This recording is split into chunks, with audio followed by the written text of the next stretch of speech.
Hey, Lauren. Hey, Father Jonathan. How are you today? Doing well. Yeah, Good. just trying to figure out the setup again. I have like my different options for where to be and then what other meetings are happening in the home at the same time.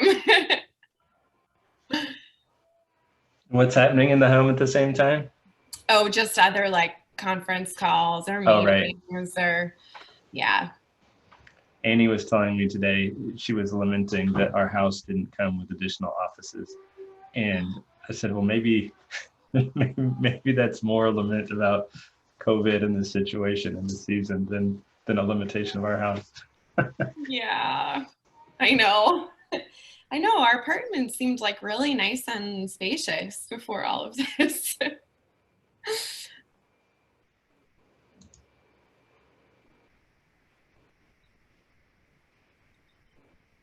Yeah, Ryan is, as the investigator, he's very good. I might have actually told you this already, but he's very good at like uh, trying to figure out lighting and like the optimal, that's the word, space to be for like online talks. And I really don't like earbuds.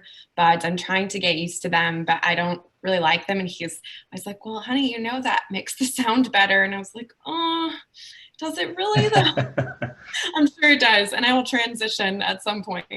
But, They are a little weird, and they make my ears feel a little weird after a day of using them a lot. yeah, yeah, What's weird is I get to a certain point in the day and I'm like, oh, where are, like, they become my default.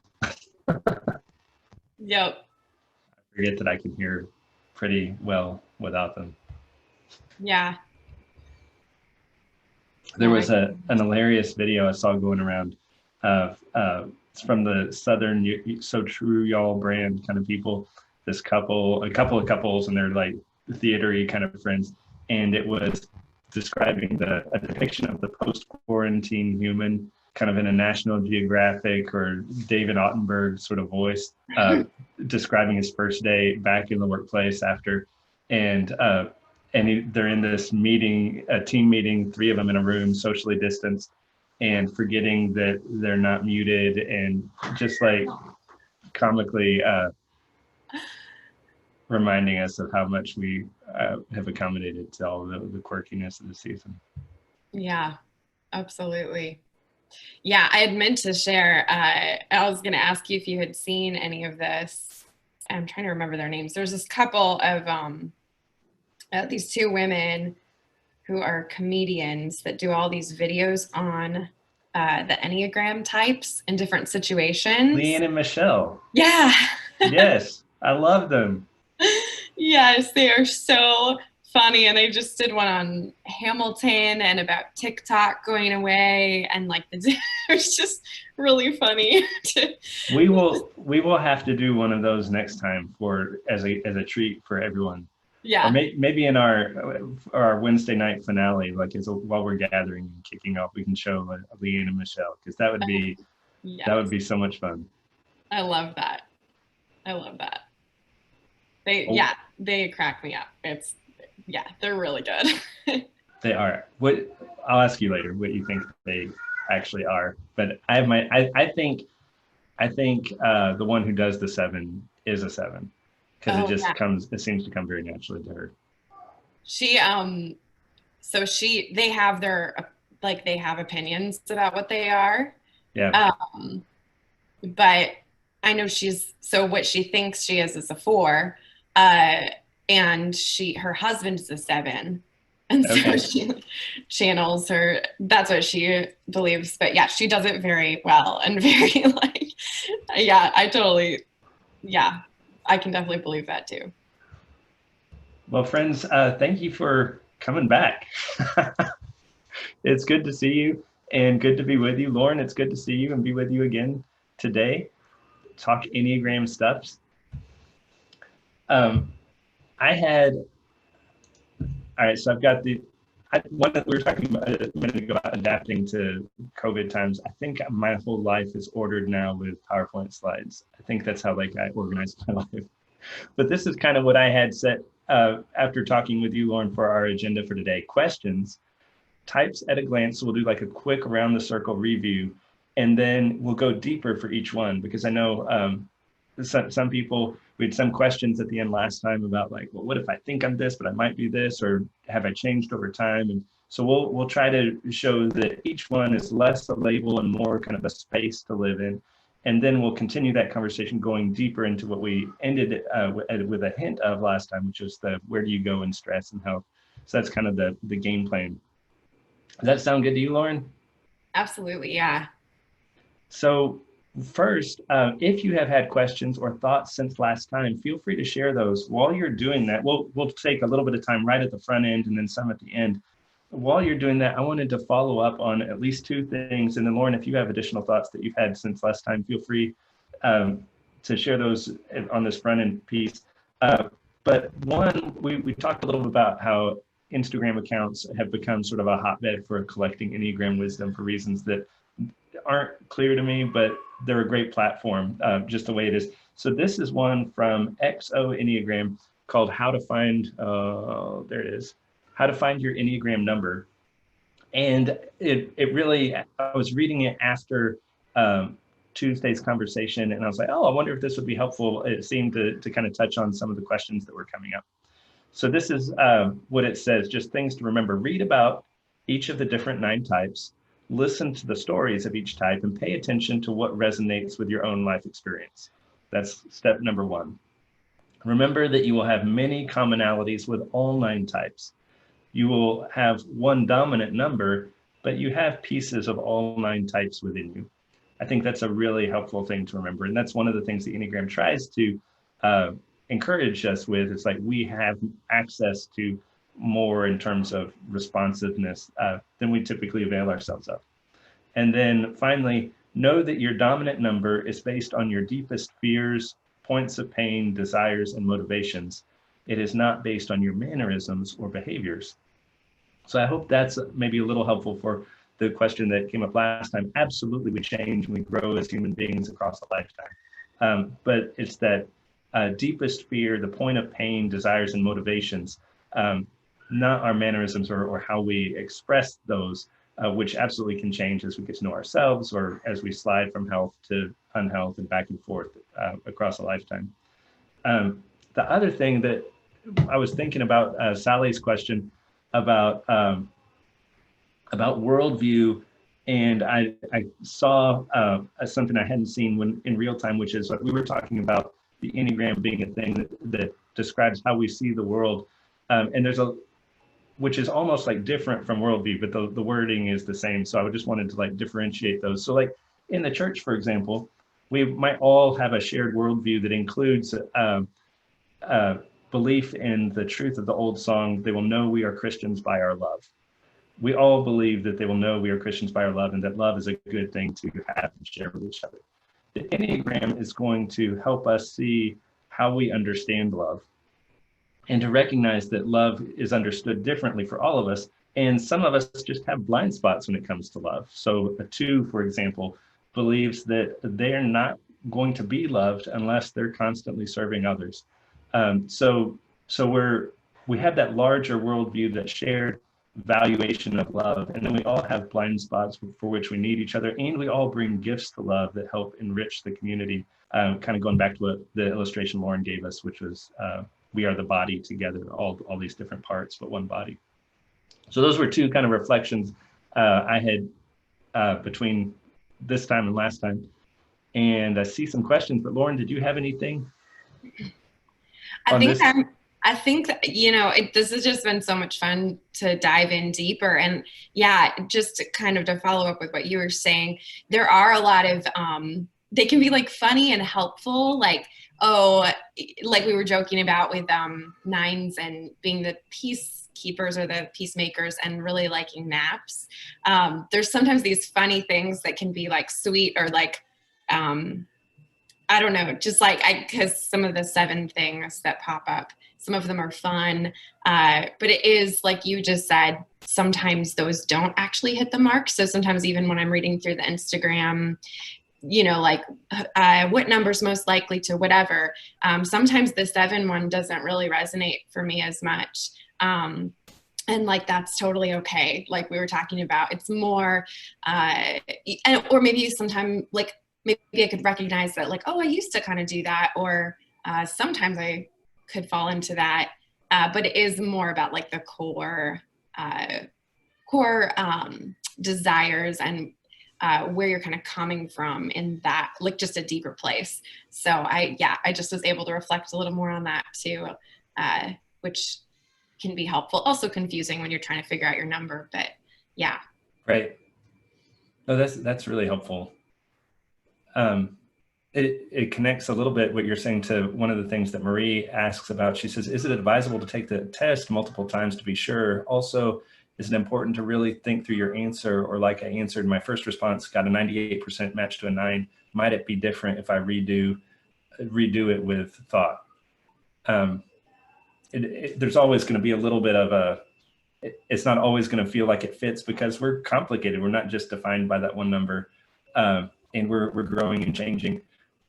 Marie, to that question, I would say I would go back to the wisdom of that Instagram post and say just maybe even today and maybe even a part of next time, continue to listen to the stories like Lauren was suggesting, giving yourself permission to not fit one completely, but still identify with one a little more and pay attention, just kind of try them all on.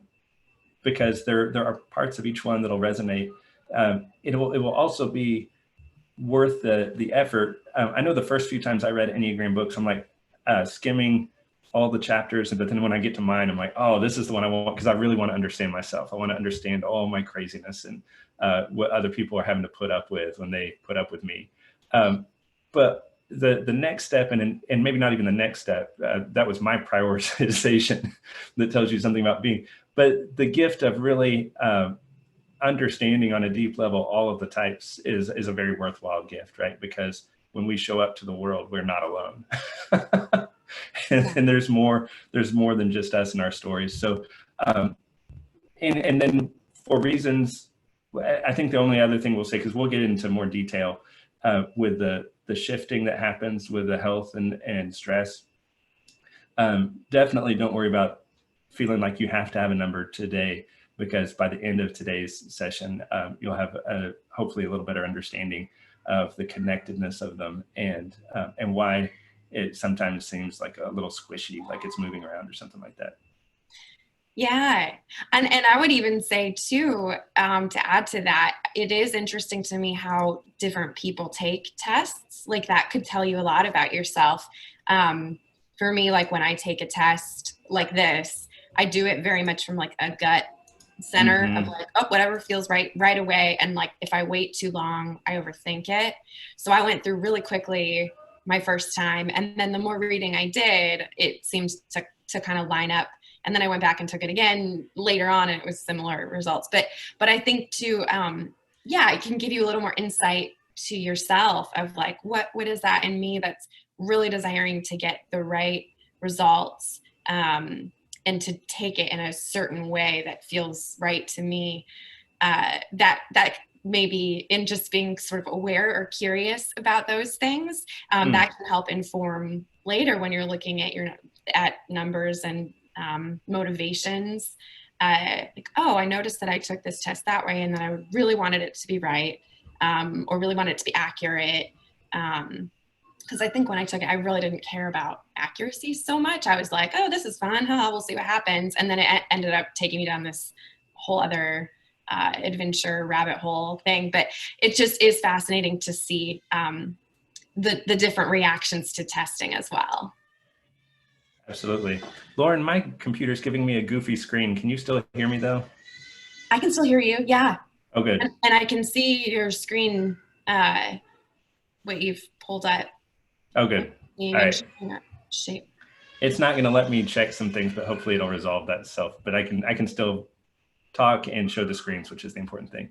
So just by way of reviewing from last time, what we're looking at when we're looking at any personality type is patterns of attention, habits of interaction, what we think is important, ideas about our lovability, and then what Lauren added about what makes us feel safe, how we've learned to survive in this world. So that's just by way of reminder. And then around the circle, starting with 1, that's the perfectionist. We have supportive advisors, successful achievers, romantic individualists, investigative thinkers, loyal guardians, entertaining optimists, and protective challengers. Oh, it's not going to let me move. Sorry. Can you read mine, Lauren? My bar is blocking it. Sure, yeah. Loyal guardian is the number 6. Oh wait, did we get that far? Yeah, just 9 is the only one I couldn't read. Peaceful mediator. Peaceful mediators. And then this is the other graph we looked at, or the image or illustration. And I just wanted to highlight right now the 2 things. One is the word under the label is the thing that each type struggles with or tries to avoid. The secret is that not avoiding or learning to be comfortable with each of these things is one of the things that will bring health to an individual in each personality type. So going around the circle, starting with 8, 8 is convene, and you might also think about that this is the thing that threatens their understanding of their lovability. So if an 8 exhibits weakness, they're no longer lovable. A peacemaker who exhibits conflict has failed at peacemaking. So they have undone themselves. The perfectionist is not allowed to be anger, but you can see is a part of that group that feels anger. So that puts them in a really awkward spot. The helper is not allowed to have their own needs because they're serving the needs of others. What does a server do who decides to serve themselves? Or who is a server who has decided to serve themselves? An achiever can't fail. A romantic can't be ordinary. An observer can't be useless. A questioner can't deviate from the path. An adventurer can't show pain. But of course, I'm saying can't show pain. That's the internal monologue for each one. And the invitation is to become, for a peacemaker, is to become a friend of conflict. For an adventurer like Lauren, to become a friend of her own pain, and to know that that's okay and is not the threat to lovability that each of us thinks it is. What would you add there, Lauren? I was thinking about my experience with this. I think it was the example I gave last time, but where I talked about how when I am feeling depressed or even tired, like if I don't have a lot of energy, it's really hard for me to believe that people will find me valuable. And that comes out in other ways too. I'm also just fearful of being trapped in emotional or mental or physical pain. But yeah, it kind of can come out in a little bit of a different way. And I think we may touch on this later on, but there are, like we've talked about, so many other things that I relate to. Like, I think as a woman or just as being in a Christian community, I definitely feel a pull to be the helper. So it's really hard for me, like even not identifying completely at my core with all of those 2 characteristics. I do feel pretty guilty if I'm not attending to the needs of others. But when I neglect myself, I don't necessarily feel that same feeling. I just sort of run out of energy, which I guess then puts me in pain. Anyway, that's a whole other thing. But yeah, there's just so many. One other thought I had too is I think it's so easy to, especially right now, for me at least, in COVID, like you're closer to the people that you love. I feel like it's so difficult for me right now to be in pain so much more than I generally am. So it's like been a weird time for me to try to lean into that and allow the people around me to love me when I'm in pain, and allow myself to forgive and try to love myself in that pain. But I've been hearing from a lot of other people, like really similar things, like a lot of my friends who are the different numbers, like they're noticing there's kind of this, just with the sort of magnified space that we're in right now, that fear is getting kind of big and they're having to look at it, and it is kind of scary. So I don't know, it's kind of a strange, it actually seems like kind of a perfect time to talk about Enneagram because a lot of things are sort of magnified right now. Right. Well, and we've all got a pretty good picture of what, if we view it this way, of like where we go in stress. we had a small group conversation yesterday, really delightful with the Holy Chaos team, and our introductory question is like, what are you binging on right now in an unhealthy amount that you're not proud to admit? And it was a fun place to go. The other thing in this graph that we talked about a little bit last time that we just wanted to highlight is there are these kind of three major areas. The 8, 9, 1 together are the gut region, the anger region, the relating region, the 2, 3, 4, the feeling, heart, and shame, and 7, 6, 5, doing, head, and fear. Now, remember, you have all of the different parts in you. So someone who's an 8, 9, 1 is not all anger, is not devoid of having a heart, doesn't ever not fear things. But for someone who is maybe like, well, I wonder how in the centuries of wisdom in the Enneagram, they determined that there were like 9 numbers in a circle oriented this way. It occurred to me that it might be helpful to think about the 9 numbers, not even necessarily primarily from a personality perspective of the 9 numbers, but these 3 regions and the way they interrelate with each other. So we're kind of like watching the interplay of anger and fear and love, and like going back and forth, and in the different configurations that each of us comes up with in our lives, the coping mechanisms for tending to those as we move from one to another.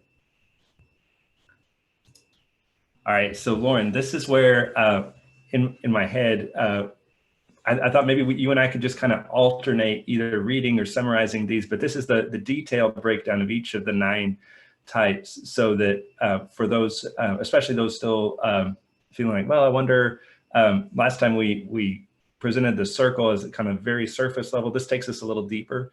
And we've got like 20 minutes or so to spend with it. And hopefully that'll help both on the level of the self-identification and also understanding others in our lives. Does that sound all right? If we just take turns kind of reading them, summarizing them, and then if you have any observations for each one, we can throw them on? Absolutely. I love that. Awesome. Well, why don't you start with a 1? All right. And so would you like me to read all of the 1, or would you like me to do like the little paragraphs, kind of alternate that way? Oops. Sorry, I just made it to 2. There. All of the 1. Sorry, okay. I understand now. Okay, so core fear being bad or wrong. And the core desire is to be good and to have integrity. Core vice or deadly sin is anger, or what ones call resentment. I guess that like lingering anger. Type 1s see things in black and white. They have a very strong sense of what is right and wrong. They are labeled perfectionists because what's wrong will stand out to them so strongly. Ones can't let this go, and oftentimes will find no rest until the wrong has been fixed. Ones have a harsh inner critic that make them have incredibly high standards, which can cause them to have high standards for others as well. When healthy, ones are honest, dedicated, rational, self-disciplined, and responsible. When unhealthy, ones can be self-critical, angry, critical of others, inflexible, and judging. Mm. One thing I would say to this, and I know we're not doing quite in the strength and in growth lines yet, but if you remember that that's something that we will be touching on for the 7 in stress, they go to perfectionist. And so I catch myself and I notice it, and it's actually helpful to think about it this way. It gives me a little more grace for myself. But when I'm being like kind of demanding and angry or like judgmental of, especially right now in COVID, of Ryan or of someone that's like in my circle, a lot of times it's because my needs aren't being met, and that's where I go and stress is like, if I can fix the problem. and it doesn't feel good. But like we talked about before, I go to the unhealthy part of 1 when I'm in stress. The healthy one looks really different. Right. That's a huge help. The other reason to look at all of these through goggles, apart from what you might be, is, like Lauren said, in unhealth, you might go towards one or the other. And when you go towards a 1 as a 7, you're not going towards the best part of a 1 in stress. You're going towards that last paragraph when unhealthy. And that's true for all of us. So when you think about the stress, it's not like, well, if I get stressed out, I'll become honest and dedicated and rational. That would be awesome. But stress never works that way for people. Yep. And so if you have a 1 in your life, and I have a 1 in my life, I'm married to a 1, they can be very critical and demanding. They are never more critical of those around them than they are critical of themselves. So the big thing to remember with 1s is grace. Like, and they don't mean it in the ways that I understand criticism, because I'm a 9. My whole world is built to avoid criticism. They mean it as it's what it is to be lovable. It's to be a good person. So any feedback they can give you to help you attain that is like toward wholeness. So there's a real kind of double compassion for folks who are in that position, especially recognizing that no matter how much they express to other people, they are judging themselves ceaselessly, and can really use the reminder that they are enough as they are. They are lovable as they are. So number 2, the helper. The core fear is being unloved, unwanted. The core desires to be loved for themselves. The core vice or deadly sin is pride, in that they know what others need. The number 2s are the helpers and caretakers of the world. They love to shower others with love and help people whenever and wherever.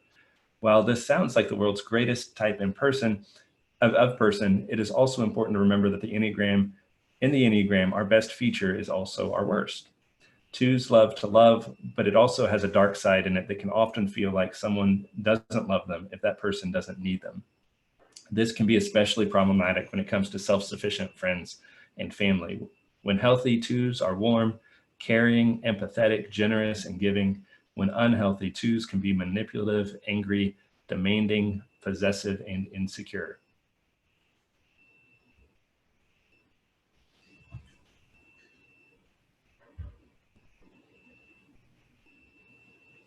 This one's tough for me because I have a couple 2s in my life where it took me a long time to figure out. It actually took them. So my dad and my sister are 2s. My sister, who's the 2, she was like, when I first read Pride, I was like, wait, does that fit? And then as she kind of followed it to some of the times when she had maybe felt like someone else wasn't assuming her needs, because she didn't want to have to express that she had any needs. Mm-hmm. When someone else wasn't able to just sort of read her mind and actions and help and just do what she can do really easily, like she sort of just figures out what people need. She felt, frustrated, like angry about that, and got insecure about that. And then she's like, I guess that is kind of a pride thing. Like I can do this for other people, but when they can't do it for me, it's like really confusing.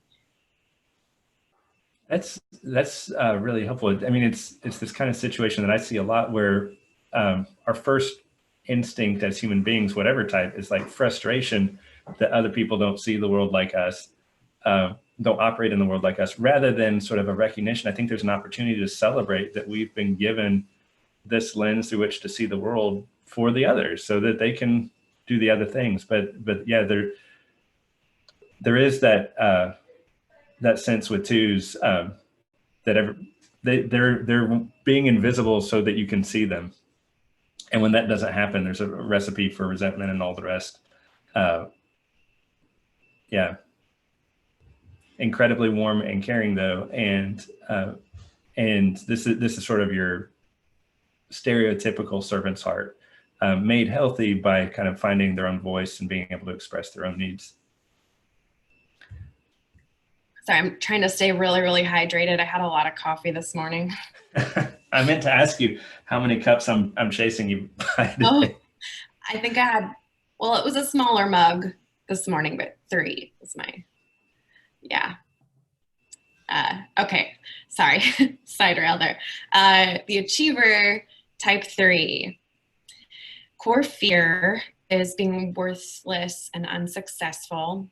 Core desire, to feel valuable, successful, and admired. Core vice or deadly sin is deceit. They deceive themselves. Type 3s are the achievers and successors of the world. They are always striving to bring value to the world.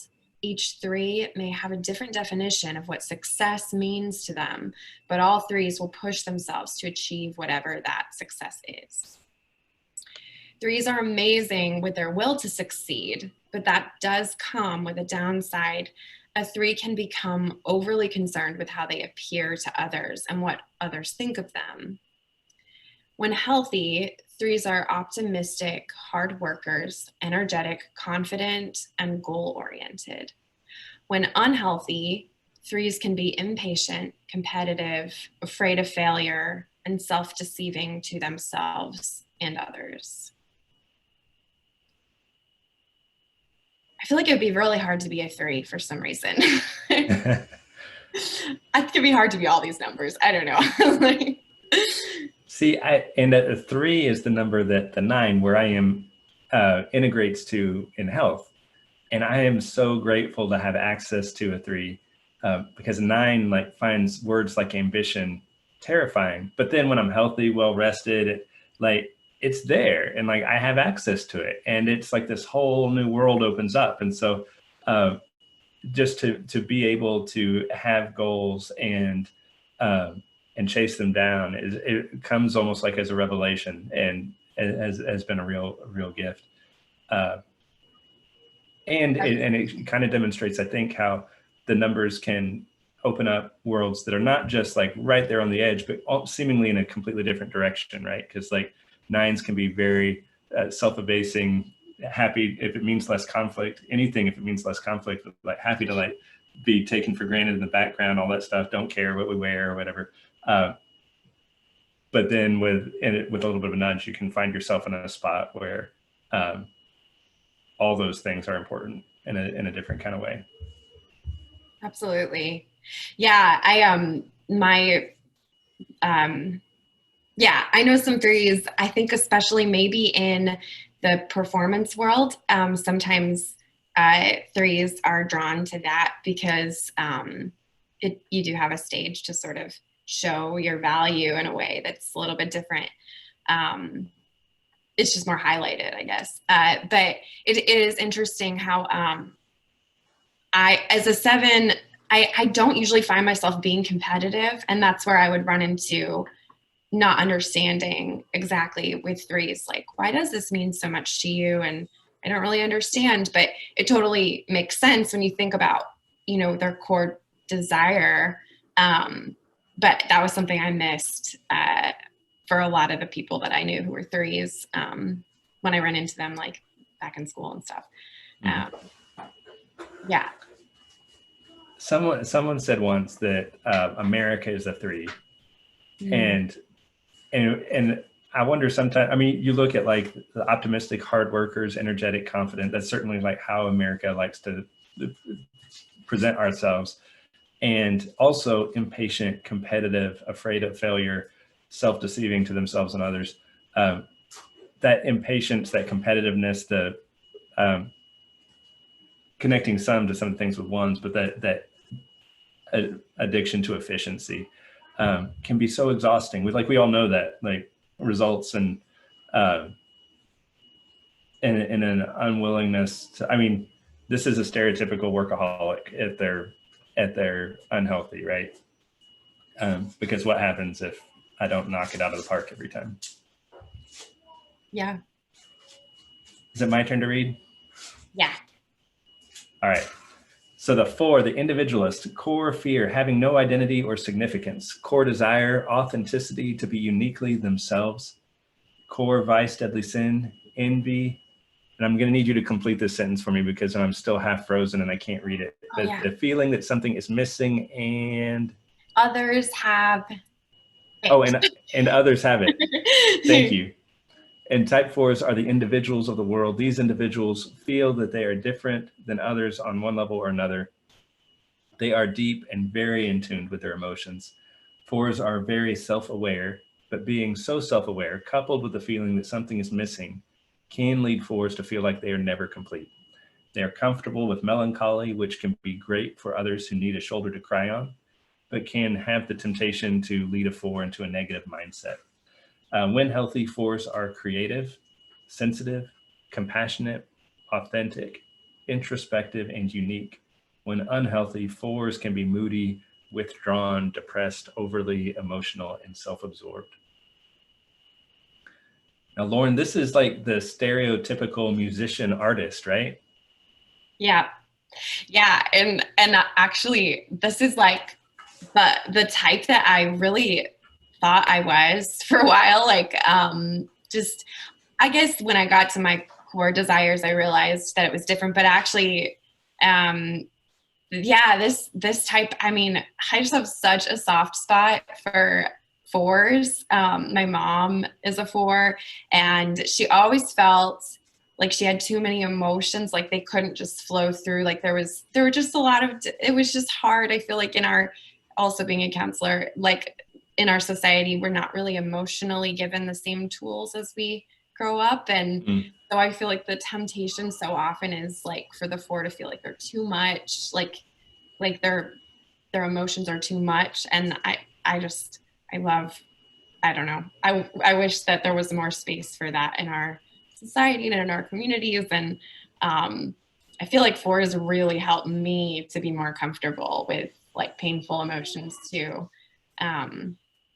Yeah, and one of my like very best friends, she's a really self-aware 4. She's like she's done a lot of work. And it's so interesting to hear her process, because she'll go through and be like, I want to make sure that I'm not making myself the victim in this, that this is just like, she's so aware of like the temptation to feel so different that you could maybe victimize yourself or get in that mindset. She's really, really good at being aware of that and kind of like calling yourself out or asking like, hey, yeah, which is so cool to see. And yeah, and it's such a gift, I think, to be so in tune with emotions when a lot of us haven't really learned to do that, or we've had to work really hard to get to that place. Yeah. So yeah, I just have a super, super soft spot for 4s.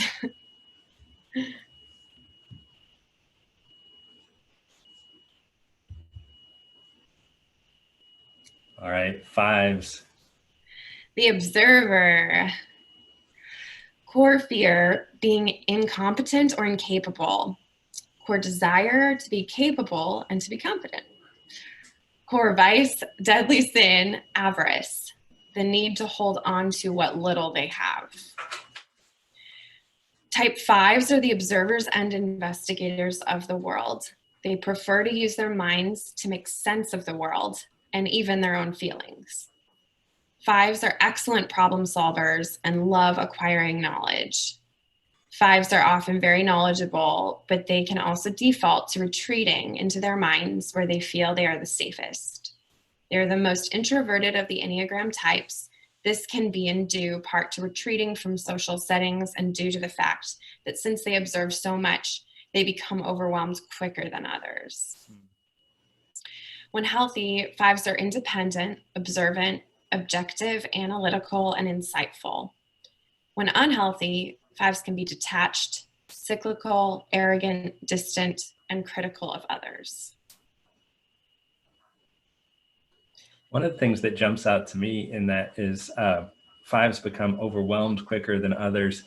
And sometimes I think it's common to look at people and measure like overwhelmedness as if we're all doing the same thing, and we're all like, when we observe that we have become overwhelmed, or someone in a group has become overwhelmed, we were all trying to do the same thing and they're just not as good at doing that thing. But this is different. This is the 5 is observing far more than I am, and so they're overwhelmed, but because they're doing like 2.5 times the work. And they're observing all kinds of things that the rest of the group will be really glad later someone was paying attention to. Yeah. And it's interesting that this is where I go, the 7, this is where I go in health. And it is really interesting. And it's also interesting, my partner's a 5, to kind of like align with him and notice like when some of my characteristics are more like his healthy characteristics. It's kind of fun to be like, oh, I think I might be in a healthier spot right now. I'm not like, he's not usually worried about being like missing out on fun things. And I notice when I like hear people out at the pool or like, whatever, like sometimes that 7 part of me is like, oh, there's fun happening. And I have to be part of it.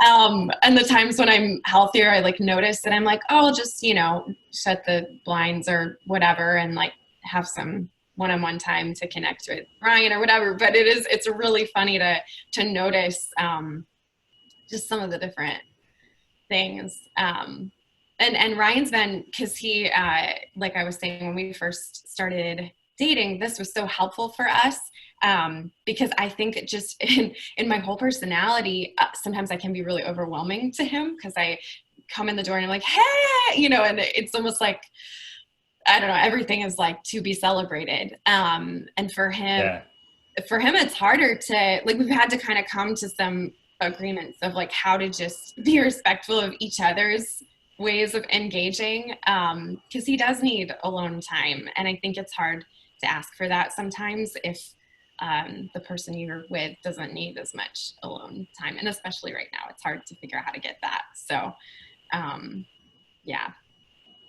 As such an important balance for every relationship, is figuring out how to even like read the need for alone time and to like communicate the need, like, hey, this is stereotypically an introvert extrovert thing, but here we're seeing it in different contexts. But just to be able to say like, hey, I need some alone time. It's not about you, because we're all narcissists on some level, and that can be just like a really helpful thing to flag. And then in important relationships in our lives, to learn to trust that time alone, and not fear it as a kind of disconnection, says the 9 who always wants to be connected.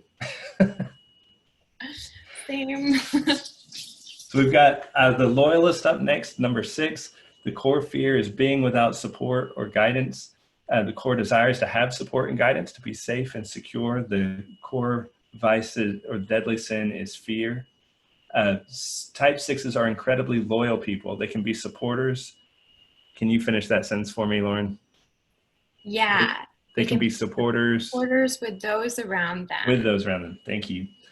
6s are responsible, and you can rely on them. 6s are patricianly such great supporters because they can see potential problems. This can be a useful trait when harnessed properly, but it can also cause 6s to be anxious and can lead to worst case scenarios. When healthy, 6s are committed, practical, loyal, responsible, and witty. When unhealthy, 6s can be paranoid, rigid, unpredictable, and hypervigilant. So where the 3 is what a 9 integrates to in stress, 9s take on the worst of the 6, paranoid, rigid, unpredictable. So that's always fun to be reminded about your weaknesses. But the 6s are great, and I feel like so often get misread. Like in a team context, a lot of times they'll be misread as like the Debbie Downer. But what they're really doing is trying to make the solution better and poke holes, make sure it's been turned around.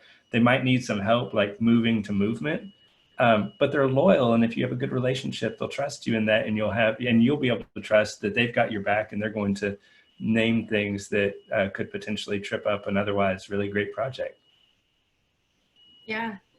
It's interesting. I know we haven't really talked about wings, but I have a 6 wing that is stronger, and I mostly, it's so interesting to see my personality sort of fight with that part of me, like this balance of wanting to be like supported and safe and secure, but then the 7 part of me, which we'll get to obviously, is like, but I want to be free, so like no secure, like no system can hold me. So it's a very interesting for me to go back and forth, like in those mindsets of like, how do I hold both of these things, like being safe and secure and free? It's really interesting.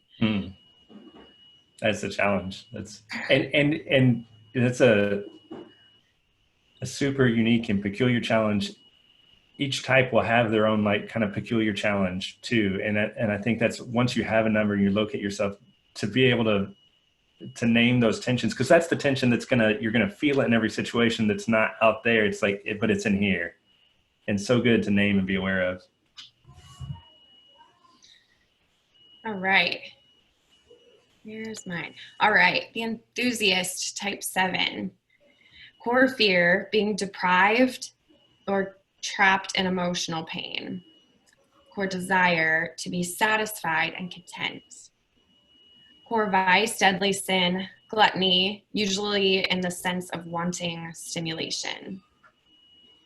Type 7s are your enthusiasts of the world. They're the ones cheering you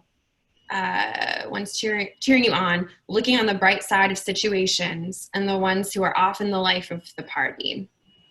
7s are always wanting to keep busy with fun and entertainment. These can be in many different forms, but the goal is to keep from feeling any negative feelings. When healthy, 7s are fun, spontaneous, upbeat, confident, imaginative, and adventurous. When unhealthy, 7s can be superficial, restless, self-focused, impulsive, and escapist. Now, this is a good time to say you can find lots of different explanations, and there are whole chapters written in different books for each one. So this is like one summary of it. Lauren, you got to your type before I got to my type. How does it feel? Like, what of this matches and what of it would you take issue with? Yeah, well, I really appreciate, like you were saying, reading different examples for these, because I've definitely read some different descriptions of 7s where like the deadly sin is like addictive behaviors or something, which is gluttony. It's really interesting, but in this, how it says usually in the sense of wanting stimulation, that made a lot of sense to me. And I mean, I am like probably a lot of people, but in the arts, I always have thought of things really differently, and kind of, if I'm not stimulated and doing something with my hands, like I have a really hard time. Like I would always ask to get permission to like knit in my classes. And I'm also ADHD, but honestly, I think it's just very tied to like the forming of a human who does want to stay stimulated.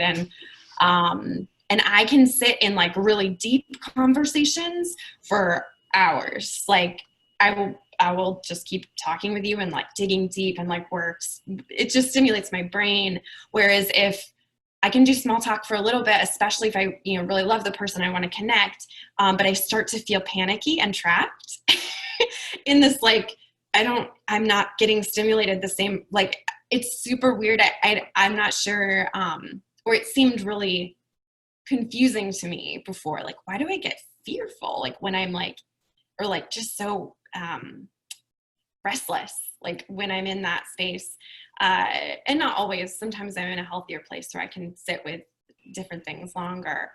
But yeah, I definitely, I think one of the hardest things for me starting in COVID too was, I don't know. Did I lose you, Jonathan? Oh, there you are. I think I lost the screen. Here, I'll bring it back. Sorry, I got cut off for a second. Oh, you're fine. I got my controls back though. This is great. Oh, good.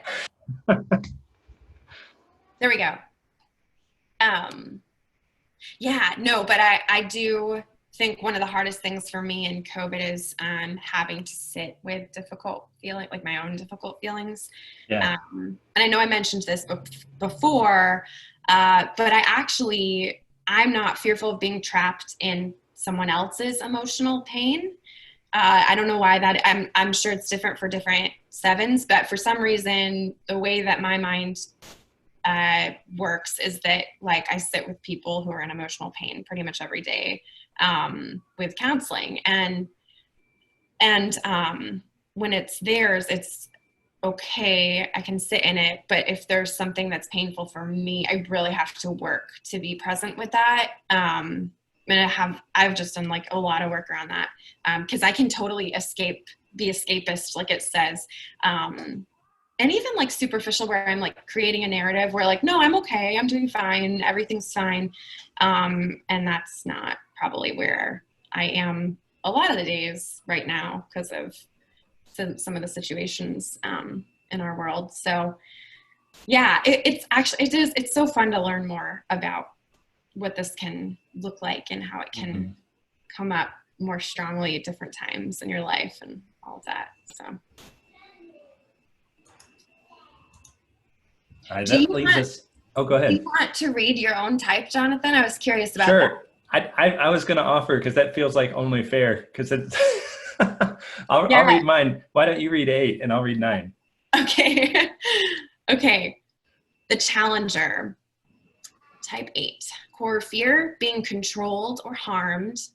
Core desire, to be independent, to protect themselves, to be self-governed.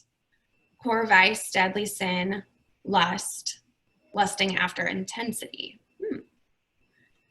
8s are the challengers and protectors of the world. They can be seen as aggressive, but they are really just putting up a hard protective shell to keep them from being vulnerable, or they are protecting those that they love. 8s love to be in charge, believing that if they are in control, then they are safe. Unfortunately, this can come off as being too much at times. When healthy, 8s are empowering, protective, resilient, direct, and inspiring. When unhealthy, 8s can be confrontational, rebellious, insensitive, and controlling. I have an 8 in my life who described himself to me one day, said, "I'm always sure and sometimes right." And I thought that just like perfectly described it, because these are folks who are going to tell you how it is. They're going to, I love that, lusting after intensity. They'll try to pick a fight, but they're not trying to pick a fight to destroy a relationship. They're just like, that's where they know love. Like if they can find someone who's willing to disagree with them, and sometimes they'll like even test a relationship to see if sort of their opponent is worthy of respect. But once you're like in that circle, these people will go to the moon and back for you, and they're amazing. An interesting thing I learned recently is that 8s, you would think, because they can kind of be steamrollers, you would think of them as like bullies. They're not bullies. They're very direct. They can hurt you with their directness. They can be very hard to deal with. But the bullies typically come from the 6s, which is an interesting thing.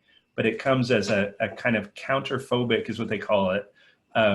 So they respond to the fear that you remember characterizes the 6 by running towards it. And I kind of think of it as a children's story I remember from a kid, Rupert the rhinoceros. A blind rhinoceros gets startled by something, because I guess rhinoceroses have bad vision. So they get startled by something, and instead of running away, runs towards it. So that fear base that we know like characterizes bullying and that kind of behavior actually comes from the 6. The 8 is just gonna, if they come off as a jerk, that's your problem. I think the one thing that that I resonate with the 8 is the being controlled. Where the 7 differs, and I guess it didn't say anything about freedom. I've often heard core desire for 7s to be freedom. So sometimes with 8s, probably some unhealthy 8s in my life that I've run into or experienced, like I have such a hard time, like I don't want you to tell me what to do. Like I want everyone to be totally free to learn. Like I have this like sort of like don't control me kind of experience. But I do have like an 8 in my life who I noticed, she is so protective of vulnerable people, and her voice, like, it's just so great. I mean, one night we were talking outside of her apartment. This was like a couple years ago, but she heard like a dispute next door. She thought she heard a kiddo. She didn't even flinch or bat an eye. She was like, okay, we're calling to get help for them. She went up to the front door and knocked. This is at night. You know, she's just a tiny little girl, but she just was very much like, if there's someone vulnerable there, I'm going to be there to protect them. And it was a really inspiring, just to see that play out. Mm. Yeah, the world is better for 8s. One thing, it's interesting, you'll see in some of the descriptions in the Enneagram, the 8 defined as the boss or the leader. And this touches a little bit on some of the expectations of 2s and things that we'll name in a couple minutes. But I want to really push back. If you see something that says that, don't believe that, because one of the gifts of the Enneagram is that every number can lead and every number can be the boss. It will just look differently, right?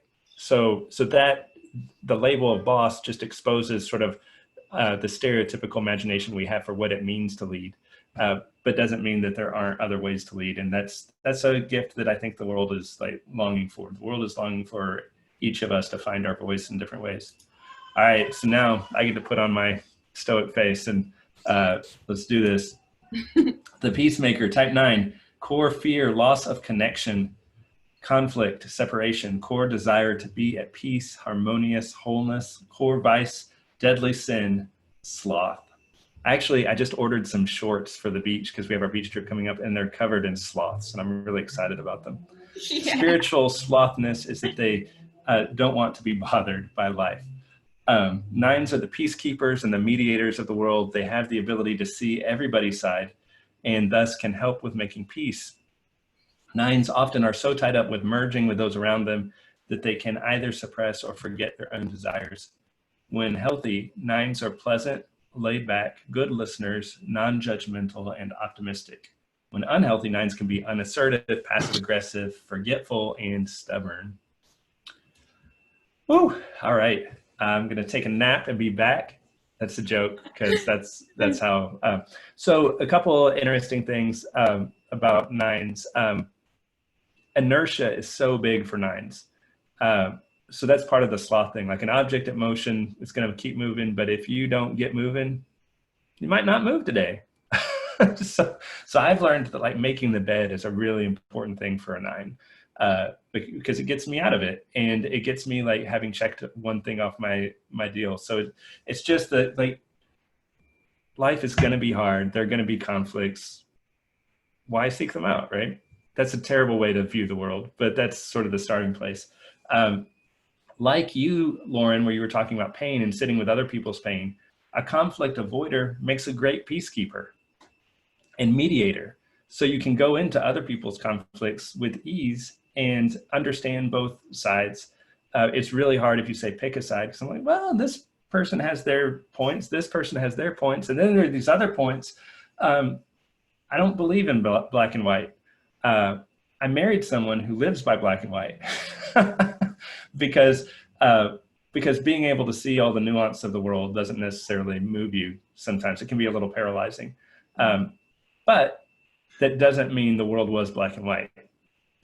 That's the gift of a 9. The 9 can still say, great, we made this concession. We chose the best of some imperfect choices.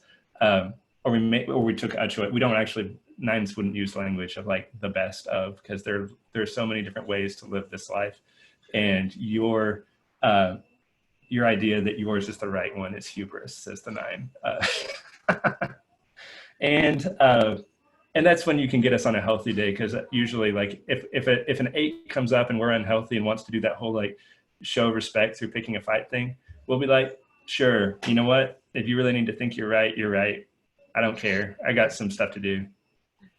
So 9s get to be friends of a lot of people, which is a gift. I love the friendships that 9s get to experience, because folks experience us as non-judgmental, and because we're not judging you. Because if we judged you, we would have to like risk conflict. but that is also more genuine too. Like it's a true it's a true compassion that this life is hard to figure out, and there's not just one way to do it. And because the world is so litigious and judgmental, that comes off to a lot of people as a real grace and a gift, and I'm glad for that. But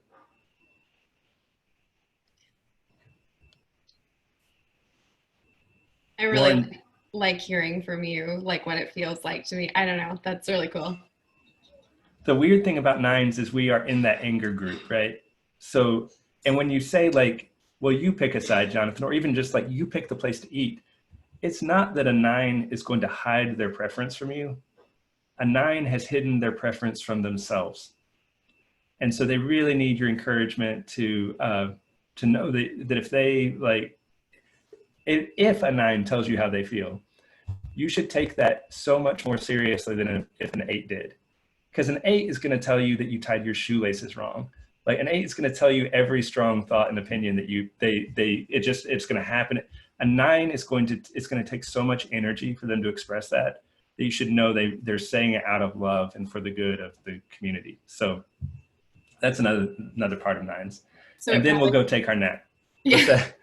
So it probably wouldn't be about shoelaces unless they're tied together and you're in danger, right? Because although, as I've learned to embrace my 3 in health, I really love tying, especially my Oxford wingtips that my 8 father-in-law bought me in the ladder way, so they don't cross on the outside, just in the ladder. And I think that's like really classy. Wow. I feel like Ryan and I would have a good conversation about that sometime. But absolutely. So we're kind of up against the clock. That we took a little more time with that, but I think that was really good and helpful. I hope it's good and helpful because the other thing we were going to do was look at these. So let's just go around the circle real quick. Remember that the arrows are in the arrow of disintegration. So a 9 disintegrates to the worst we saw in the 6, but integrates when they're rested and healthy into the best of the achiever and learns to like take pride in having wingtips with correctly laced shoes. Cares about appearance and those kind of things. A 1 is going to integrate towards or disintegrate towards a 4, the worst of that melancholy moodiness, which is so surprising because otherwise a 1 is like this justice oriented, the world is my context. To go into that sort of narrow or what can feel narrower place, especially when you're talking about just the unhealthy aspects, feels a little scary for a 1. And then they're so hard on themselves, but look at this, they can integrate toward the 7 where you can have fun. 7s are fun and 1s can do that. So if you're a 1, like be encouraged. 8s disintegrate toward 5 and they integrate towards 2s. So, and that just is like that heart Lauren mentioned in the 8 is so big. And they can be incredible servants, but servants with like a strong sense of their own voice. 3s disintegrate. I'm doing this all out of order. Where are we? So 2s disintegrate to 8. 2s integrate to 4. 3s disintegrate to 9s. 3s integrate towards 6s. 4s disintegrate towards 2s. 4s integrate towards 1. And you can see how this goes, but we'll just kind of keep naming it in case you have a number in mind. 5s integrate to 8, disintegrate to 7s, 6s. So that'll be interesting for you and Ryan to know that your number is the area of his disintegration. 6s disintegrate to 3s, integrate to 9s. 7s disintegrate to 1s and integrate to 5s. 8s disintegrate to 5, integrate to 2. So that's kind of how that works. And you can see what happens is you begin to have access to each of the different 3 areas. So no one is kind of left alone. Although it is interesting that there are some numbers that when you find yourself in the middle of one of those triads, that your wings, which are just, that refers to the number on either side of you, like a 9's 2 wings are also anger. So I don't have like a 2 has access to anger, but also their own feelings. So anyway, that's just a quick flyby of how those connect and why those are also helpful. We're going to say, let's go another 5 minutes and throw out your questions. And while you're talking about your questions, we're going to highlight what we'll spend the majority of next time looking at, which is the different social personalities. And we kind of hinted at that with things like the American is kind of typically a 3. Lauren, say more about what you were hinting at around the 2 and maybe the 8-2 and gender norms and expectations. And while she's talking, feel free to type in your questions. We'll do our best to at least flag them for next time or address them this time if we can. Yeah. So as I was kind of starting to talk about earlier, I think a lot of the women that I know in my life, especially women, not always, but have, when they've taken the test or even just read sort of the descriptions, there's this sense of, oh yeah, well, I'm a 2. I do have to take care of either all my kids or my whole family, and not necessarily paying as much attention to self-care. I think there's been like kind of a big shift more recently in like women starting to talk about self-care, everyone talking about self-care, but specifically, I think I've seen it a little bit more in like the mom world where you're so, I mean, you have little ones with big needs, and there's some social, I think, feeling or expectation for most of us that we are caregivers in a way that is prioritizing the needs of others. And so I know for me, it was like kind of revolutionary back, I don't even know, I think it was a little bit before grad school when I started to understand that like actually if I'm not caring for myself, I really don't have space to care for others. But I think that basically what I'm saying is I think society kind of tries to mold generally, I think, female roles into that sort of 2 space, because it just sort of makes sense in a society that would look a certain way, if that makes sense. I feel like it sounds vague the way I'm saying it, but yeah, I feel like there's some pressure there. And similarly to what you were saying, Jonathan, about the 8, I think it's sometimes hard for women who are 8s who like feel that kind of gut intensity of like, no, this is true. This is what I think. This is what I think. It's controlling women are sometimes called different names than very meek, helpful, caretaking women. And similarly for guys, I think it's hard too.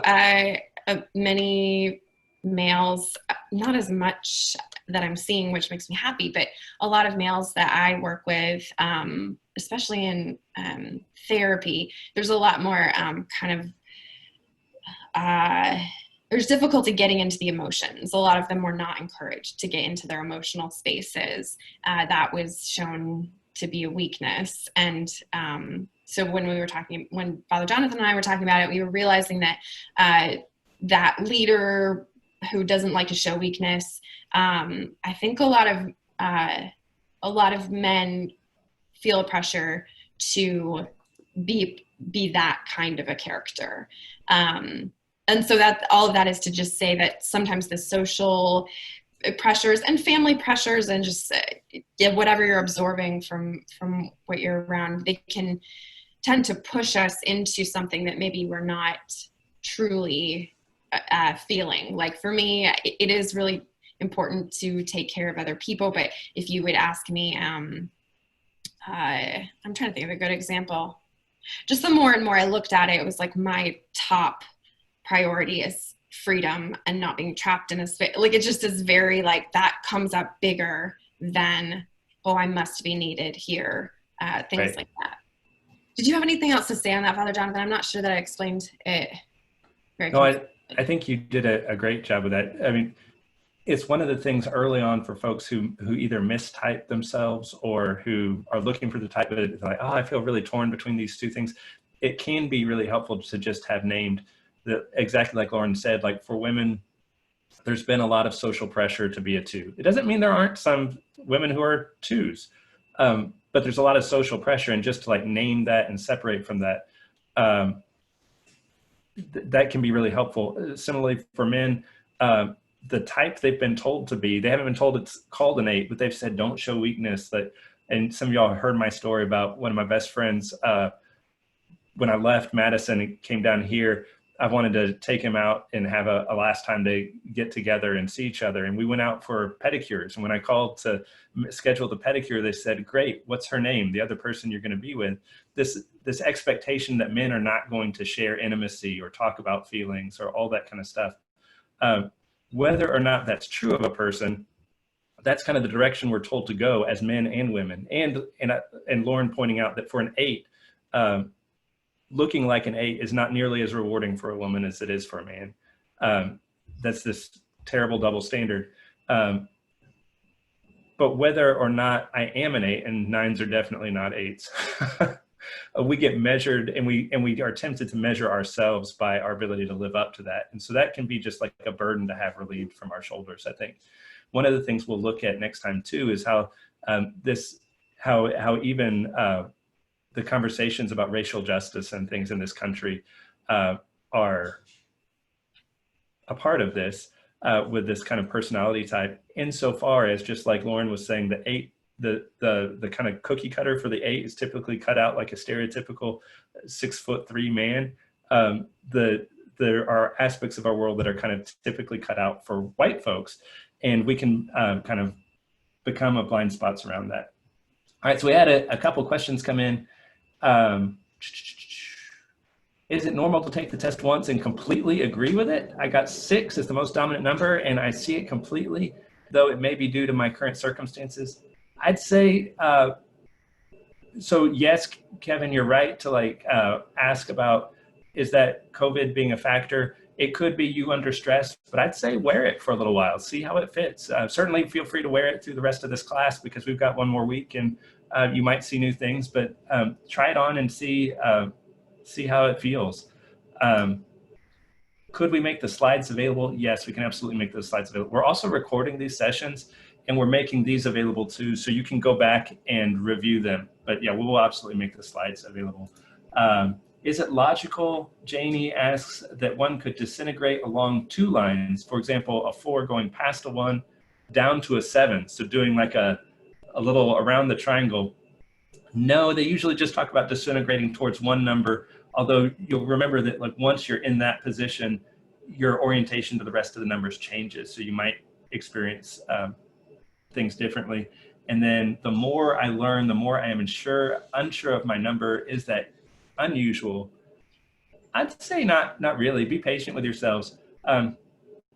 It took me a long time, and it took a supervisor helping me identify my type, especially for 9s. I thought I was a 5 at first, and then I was sure I was a 4, and then I was like, maybe I'm a 2. I was really afraid I was a 2 or a 6, and then my advisor or supervisor helped me see that. So I would say be very patient with yourself in that.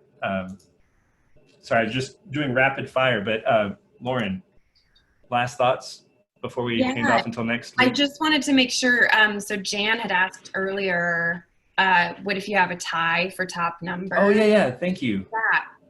Yeah. And I would say, kind of like you said earlier, Jonathan, like try on those numbers, read a little bit more about them. You can, I mean, even if you like go to Wikipedia, they have something about the numbers. If you don't have time to like order the books and everything. And you also can, look at the Enneagram Institute website. They have a lot of resources. And again, like kind of like Kevin was saying, and then also Sheila, I've definitely noticed that some people know their type right away. Like, oh wow, that's me. I feel really kind of uncomfortable with some of how much they know what's going on internally for me. Like, that's crazy. And then other people I think are more unsure, and it takes them a little bit longer to warm up to which one do I resonate with. So I've definitely seen both. So both is normal.